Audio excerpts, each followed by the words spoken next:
Hello student, मैं साकेत आज फिर लेक्चर नंबर 3 लाया हूँ। 12th से रिलेटेड इलेक्ट्रोस्टैट स्थिर विद्युत की स्टार्ट किए थे और पिछले पीरियड में हम बताए थे कि आवेश का वितरण लंबाई पे होगा तो रैखिक आवेश का वितरण कहलाएगा। तो इकाई लंबाई पर आवेश के परिमाण को कहते हैं आवेश का रैखिक घनत्व और इसको लैम्ब्डा से व्यक्त किया जाता है। और एल लंबाई पर क्यू आवेश है तो एक लंबाई पर यानी lambda equal to Q by L होगा। इसका यूनिट कूलम और दूरी का यूनिट होता है metre, coulomb per metre cm-1 लिख सकते हैं। और रैखिक आवेश के रैखिक घनत्व का विमीय व्यंजक ITL-1 या ATL-1 होता है। ये अनंत लंबा चालक है, इसके एल लंबाई पर आवेश है क्यू। इसी तरह से कोई लंबा और चौड़ा चालक क्षेत्रफल में है तो इकाई क्षेत्रफल पर आवेश के परिमाण को कहते हैं आवेश का पृष्ठ घनत्व। तो रैखिक घनत्व को लैम्ब्डा से व्यक्त करते हैं, इसको लैम्ब्डा पढ़ते हैं जैसे तरंगदैर्घ्य के लिए होता था। तो यहाँ पर आवेश के रैखिक घनत्व के रूप में लैम्ब्डा का यूज होता है सिंबल का। और आवेश के पृष्ठ घनत्व को सिग्मा बोला जाता है और सिग्मा इक्वल टू हो जाएगा क्यू बाय ए क्षेत्रफल पर क्यू आवेश है तो इसके इकाई क्षेत्रफल पर क्यू बाय ए आवेश होगा। इसका मात्रक आवेश का कूलम क्षेत्रफल का मीटर स्क्वायर, तो कूलम पर मीटर स्क्वायर या cm-2 होता है। आवेश के पृष्ठ घनत्व का विमीय व्यंजक ITL-2 या I की जगह पे A भी लिखते हैं बीमा में, विद्युत धारा का बीमा विमीय संकेत या तो I लिखेंगे या A लिखेंगे। बहुत से बुक में I है, बहुत से बुक में A है, दोनों करेक्ट है। तो ITL-2 ITL-2 या ATL-2 ये आवेश के पृष्ठ घनत्व का हो गया। अब एक और है आवेश के पृष्ठ घनत्व का हो गया। अब एक और है आवेश के आयतन घनत्व का। तो आवेश के आप लोग इसको नोट कर लीजिए पहले।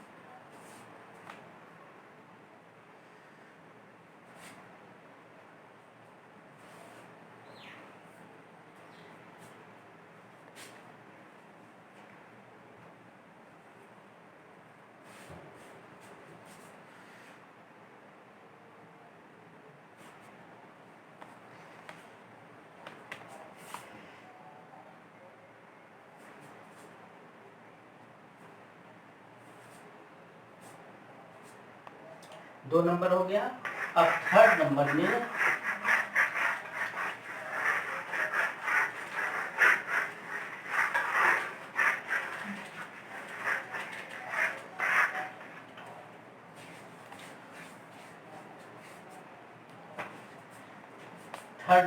है आवेश का आयतन घनत्व,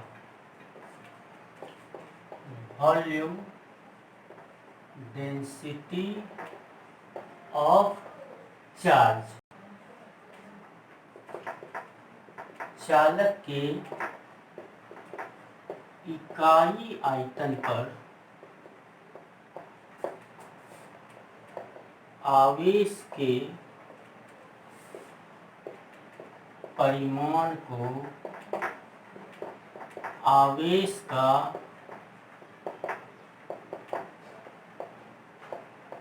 आयतन घनत्व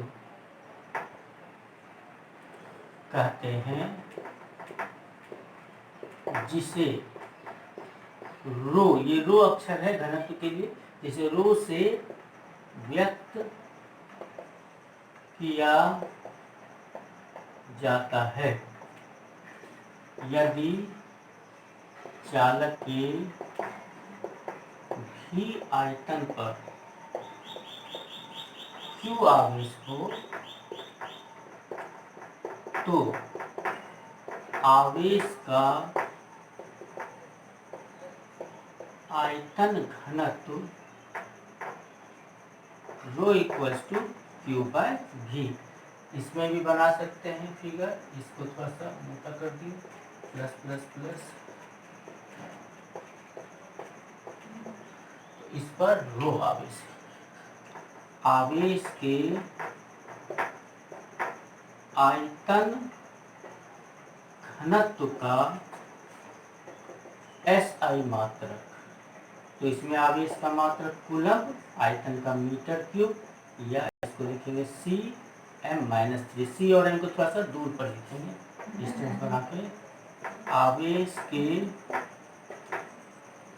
आयतन घनत्व का विमीय व्यंजक ITL-3 या ATL-3।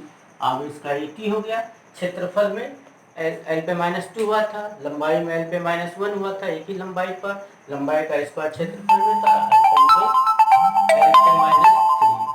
तो इस तरह से ये आवेश का वितरण हो गया।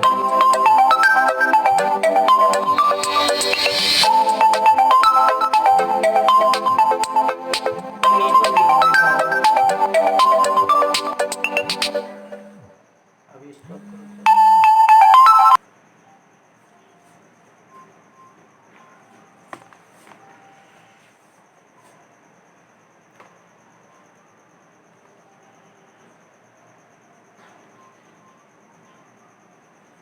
हाँ, तो इसको नोट कर लीजिए।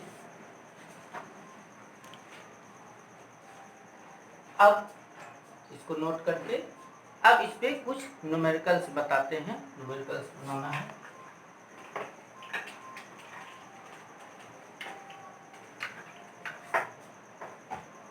जैसे फर्स्ट न्यूमेरिकल है 10 मीटर लंबे तार पर 20 कूलम्ब आवेश है।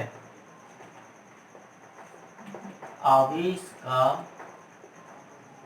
रैखिक घनत्व निकालें। रैखिक घनत्व निकालें। तो L = 10 मीटर है, Q = 20 कूलम्ब है, लेमडा निकालना है। तो लेमडा = हो गया Q/L। तो 20 कूलम्ब बाय 10 मीटर, 0 0 काट देते हैं, 2 कूलम्ब पर मीटर हो गया आंसर।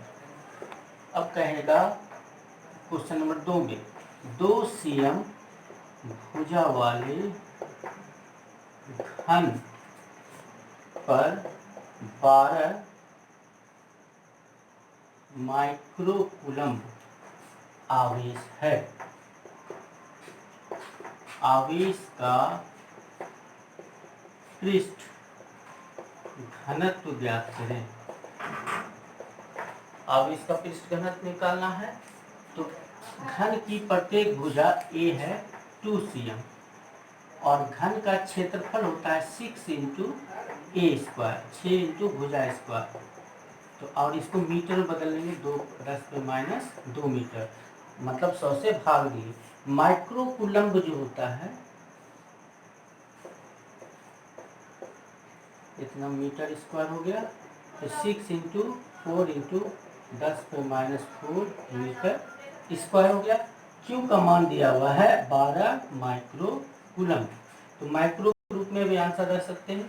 ये म्यू जो है माइक्रो कहलाएगा और माइक्रो का मतलब होता है 10⁻⁶। उसके जगह पर लिखते हैं। मिली का मतलब 10⁻3, किलो का मतलब 10⁻3। तो इस तरह से 10 के पावर के नाम को याद रखना है। उसको हम कुछ लिस्ट एक दिन में लिखा देंगे 10 इंपॉर्टेंट सब, तो उसको नोट कर लीजिए। तो यहाँ पर अब निकालना है हम लोग को सिग्मा। तो सिग्मा = होता है Q/A। तो Q का वैल्यू है 12 × 10⁻⁶, 12 × 10⁻⁶ कूलम्ब कर देते हैं इसको, इतना कूलम्ब। अब बाय 6 × 4 × 10⁻⁴ मीटर स्क्वायर। तो 6 से 2 बार में 12 कट गया, 6 से 2 बार में 12 कट गया और 2 से 2 बार में 4 कट गया। तो आएगा 0.6 × 10⁻⁶ और ये -4 ऊपर जाके हो जाएगा 10⁻⁴। तो ये इतना कूलम्ब पर मीटर स्क्वायर। अब इसको लिख सकते हैं 0.5 × 10⁻² कूलम्ब पर मीटर स्क्वायर। इस पॉइंट को हटाएंगे तो बाय में 10 आएगा, ऊपर जाके -1 इसमें ऐड होगा। तो 5 × 10⁻³ कूलम्ब पर मीटर स्क्वायर, और यही हो गया आंसर। तो ये पृष्ठ घनत्व पर हो गया। तो इस तरह से आयतन घनत्व कहेगा तो आयतन निकाल करके भाग देंगे, आयतन घनत्व अगर आएगा तो आयतन घनत्व निकाल करके भाग देंगे।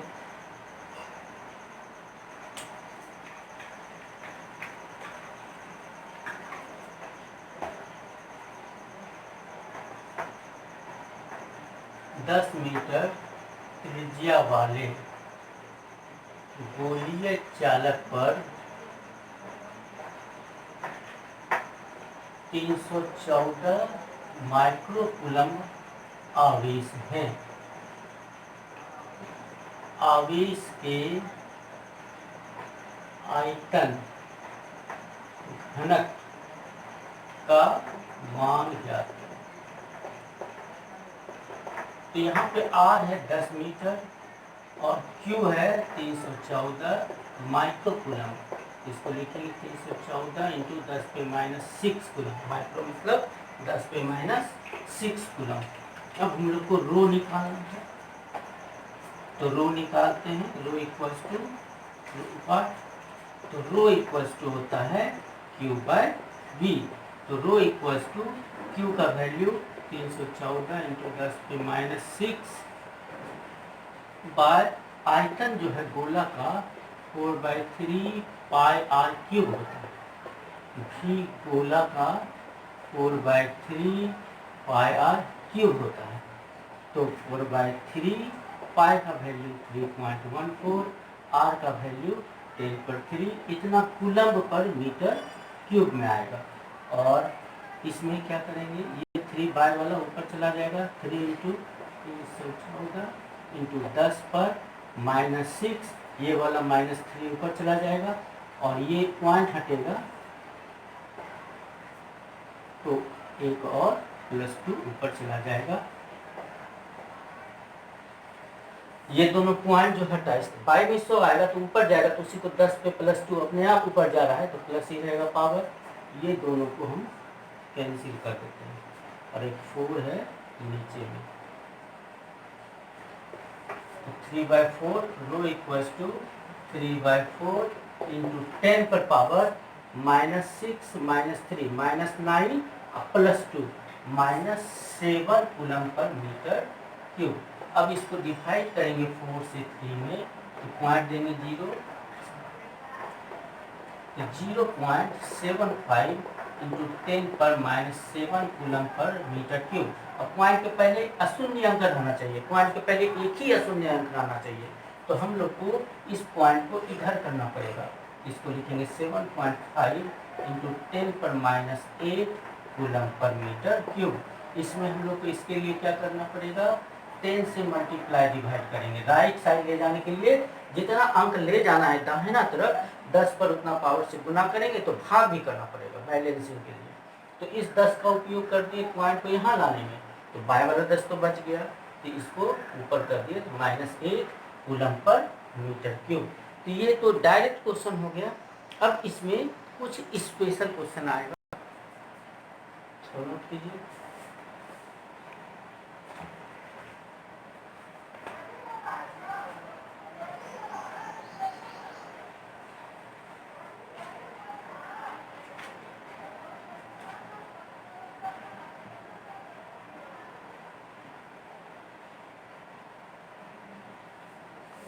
अब एक थोड़ा सा स्पेशल क्वेश्चन बनाते हैं।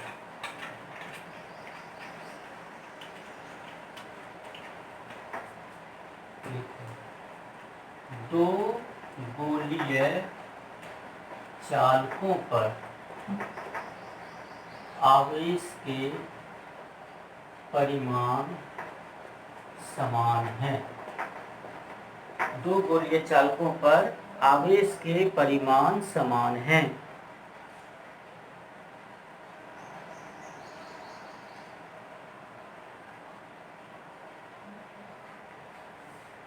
यदि इनके आवेश के आयतन घनत्वों के अनुपात 27:64 हों तो इनके आवेश के पृष्ठ घनत्वों के अनुपात ज्ञात करें। ये थोड़ा मिक्स क्वेश्चन है। तो दोनों पर आवेश समान है, तो मान लेंगे पहला गोला पर है Q1 आवेश, दूसरा गोला पे है Q2 आवेश, दोनों समान है तो दोनों के बदले Q रख दिए। तो हम Q1/Q2 अगर निकालेंगे तो Q/Q यानी दो चीज समान हो तो उसका अनुपात होता है 1। अब दिया है इनके आयतन घनत्वों के अनुपात ρ1/ρ2, ये है 27/64। अब ρ1 को लिख सकते हैं Q/4/3 πr³ यानी Q/V/Q1/V1 Q2/V2, ये हो गया 27/64। अब इसको लिखेंगे Q1/V1, V2 ऊपर चला जाएगा, Q2 यहाँ पे V2 है, V2 ऊपर चला गया, हो गया Q1/V1 और V2/Q2, तो ये है 27/64। अब Q1 और Q2 को एक साथ कर दिए, V2/V1 इक्वल टू 27/64। Q1/Q2 का वैल्यू है 1, यानी ये भी Q है, ये भी Q है, तो 4/3 पाई R2 क्यूब, यहाँ V2 है तो R2 क्यूब, अब 4/3 पाई R1 क्यूब, V1 का वैल्यू हो जाएगा 4/3 पाई R1 क्यूब। अब ये है 27/64, क्यूब कट गया, 4/3 पाई और पाई कट गया। अब R2/R1 का होल क्यूब है, तो इसको R2/R1 का होल क्यूब कर देते हैं एक साथ। 27 को लिख सकते हैं 3 का क्यूब, 64 को लिख सकते हैं 4 का क्यूब, दोनों यानी 3/4 का होल क्यूब, तो दोनों पावर कैंसिल कर दिए, तो R2/R1 हो गया 3/4।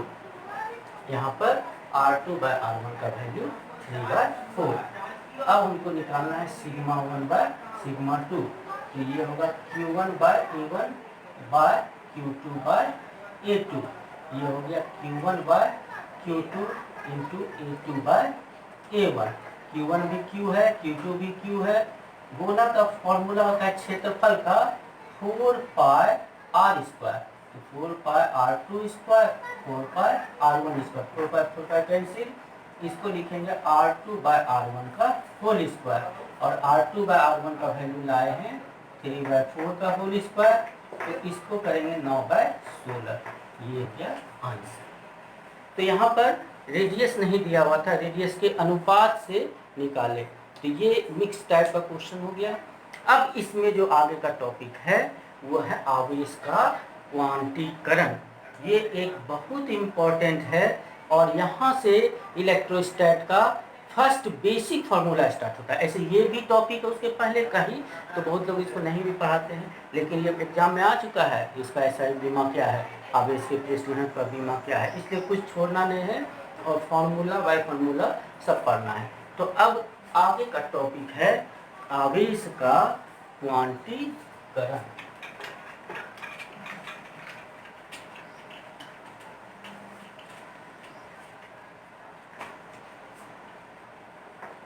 आवेश का क्वांटीकरण, क्वांटाइजेशन ऑफ चार्ज। द्रव्यमान क्वांटाइज नहीं होता है, बल्कि आवेश जो है क्वांटाइज होता है, यानी आवेश एक निश्चित परिमाण में ही उत्पन्न होगा, उससे कम नहीं, यानी वो होता है मूल आवेश।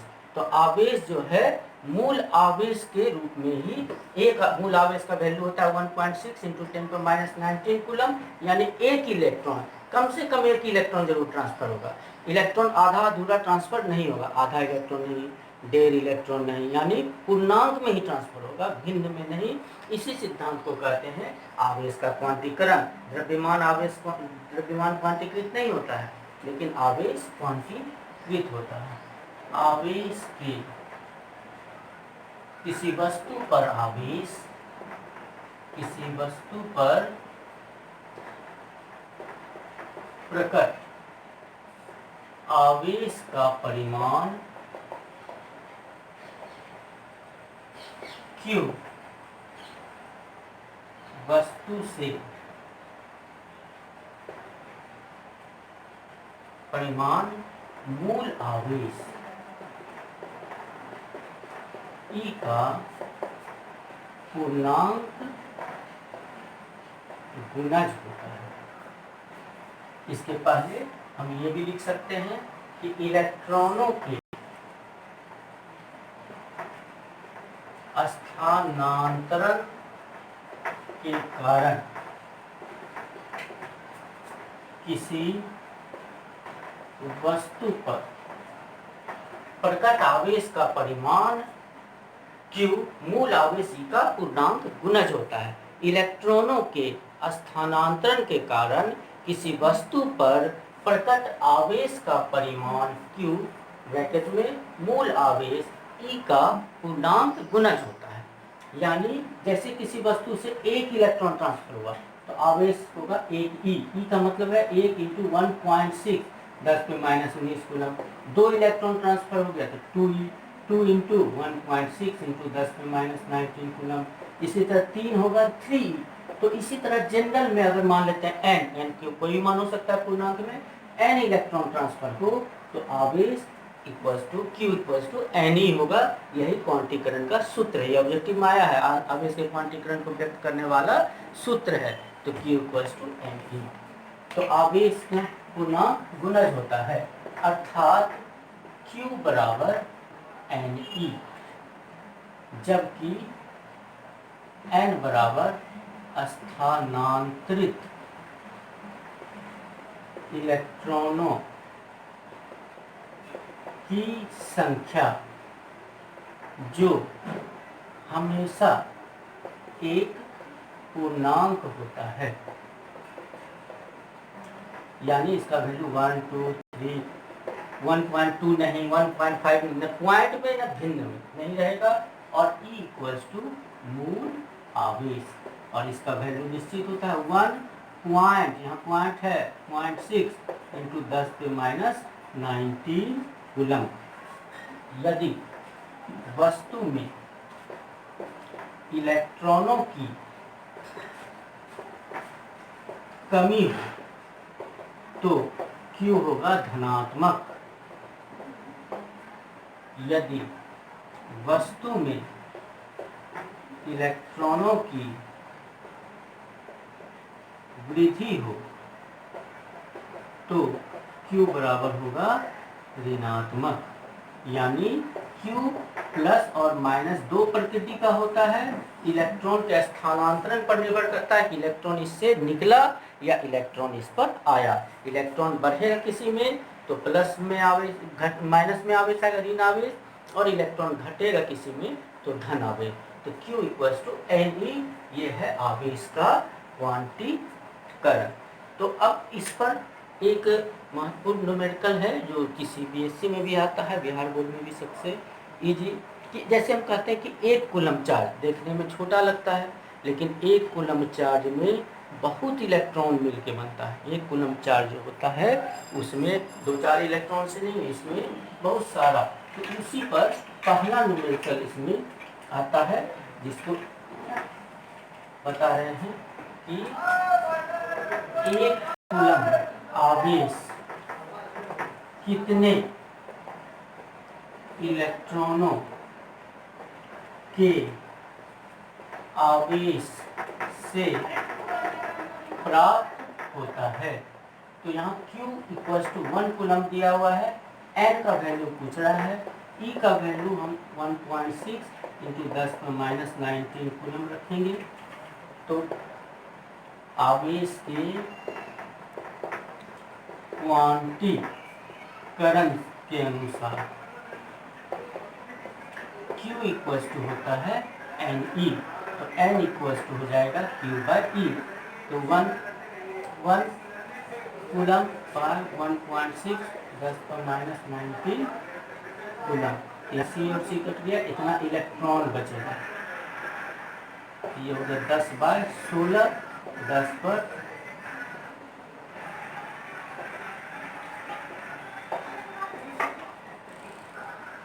2 × 10, 2 × 8 16। तो 5/8 10 पे पावर 18 इलेक्ट्रॉन हो गया। अब 5 8 से छोटा है तो यहीं पर हम इसको बड़ा कर देते हैं। 1 10 यहाँ 18 10 है, 1 10 इससे निकाल लिए, यहाँ 19 10 है, तो 1 10 इससे निकाल के इसको कर दिए 50/8 और यहाँ लिख दिए 10 पे 18 इलेक्ट्रॉन और इसको डिवाइड करेंगे तो 8 6 48 पॉइंट देंगे, 2 0 8 2 16, 4 बचेगा, 0 उतरेगा, 4 बचे 40, 6.25 इंटू 10 पे पावर 18 इलेक्ट्रॉन, यानी 1 कूलम्ब आवेश बराबर 6.25 इंटू 10 पर 18 इलेक्ट्रॉनों का आवेश। तो ये आवेश के क्वांटीकरण का बेसिक क्वेश्चन है, बेसिक न्यूमेरिकल है, जो ऑब्जेक्टिव में पूछेगा तो इसको रफली बनाना है, ऐसे याद भी रखना है इसको, और याद भी रखना है। तो इस तरह से आवेश के क्वांटीकरण का भी इस पर और न्यूमेरिकल बताएंगे। और आवेश दिखता नहीं है, जैसे कोई वस्तु गति कर रहा है वो बड़ा बड़ा वस्तु दिखाई दे रहा है कि फुटबॉल लुढ़क रहा है, तो वस्तु चल रहा है, आवेश दिखता नहीं है, सिर्फ ये अनुभव किया जा सकता है कि चार आकर्षण और विकर्षण बल लग रहा है। जैसे हम लोग चुंबक के सामने कोई चुंबकीय पदार्थ ले जाते हैं तो आकर्षण विकर्षण अनुभव करते हैं, चुंबक के विपरीत ध्रुव में आकर्षण अनुभव करते हैं, समान ध्रुव में विकर्षण अनुभव करते हैं। इसी तरह से कोई वस्तु अगर चार्ज हो जाता है, आवेशित हो जाता है, तो ये भी अनुभव करने का चीज़ है। तो आवेश, जैसे वस्तु में आवेश है तो वस्तु में पदार्थ रहेगा तो उसमें आवेशित कण होगा, लेकिन ये जरूरी नहीं कि वस्तु में सामान्यतः आवेश हो, वो अनावेशित होता है, यानी इलेक्ट्रॉन प्रोटॉन का नंबर समान होता है। वस्तु को कई विधि से आवेशित करते हैं, लेकिन द्रव्यमान का अस्तित्व रहता है, तो द्रव्यमान रहने पर भी वस्तु पर कुल आवेश शून्य हो सकता है। लेकिन अगर आवेशित है वस्तु तो उसके द्रव्यमान में भी परिवर्तन होता है। जैसे इलेक्ट्रॉन का कुछ द्रव्यमान निश्चित द्रव्यमान है, प्रोटॉन का निश्चित द्रव्यमान है, तो जब किसी वस्तु से इलेक्ट्रॉन निकलेगा तो उस वस्तु में धन आवेश आएगा और इलेक्ट्रॉन घट गया उसमें, इसलिए जितना इलेक्ट्रॉन घटा उसके समतुल्य द्रव्यमान उसमें घट गया। और जब कोई वस्तु पर इलेक्ट्रॉन चला गया, वो ऋणावेशित हो गया, तो उसमें कुछ इलेक्ट्रॉन बढ़ गया, इससे उसका वास्तविक द्रव्यमान थोड़ा सा बढ़ गया। तो वस्तु में आवेश जो होता है, ऋणावेशित वस्तु का द्रव्यमान उसके सामान्य स्थिति के द्रव्यमान से बढ़ जाता है और धनावेशित वस्तु का द्रव्यमान उसके प्रारंभिक द्रव्यमान से घट जाता है, इसलिए कि इलेक्ट्रॉन उससे निकलता है। तो इस वीडियो में इतना ही रखते हैं। अभी इसमें आवेश संरक्षण का सिद्धांत है, फिर आवेश का इनवेरिएंस है कि आवेश वस्तु के गति से स्वतंत्र होता है, इसको कहते हैं इनवेरिएंस, आवेश का अचरता का नियम। लेकिन वस्तु का द्रव्यमान गति पर बदलता है, लेकिन आवेश पर गति का कोई प्रभाव नहीं पड़ता है। तो वीडियो को देखते रहिए और इसको सब्सक्राइब भी कीजिए, सब्सक्राइबर बढ़ना चाहिए और जल्दी जल्दी सब्सक्राइब।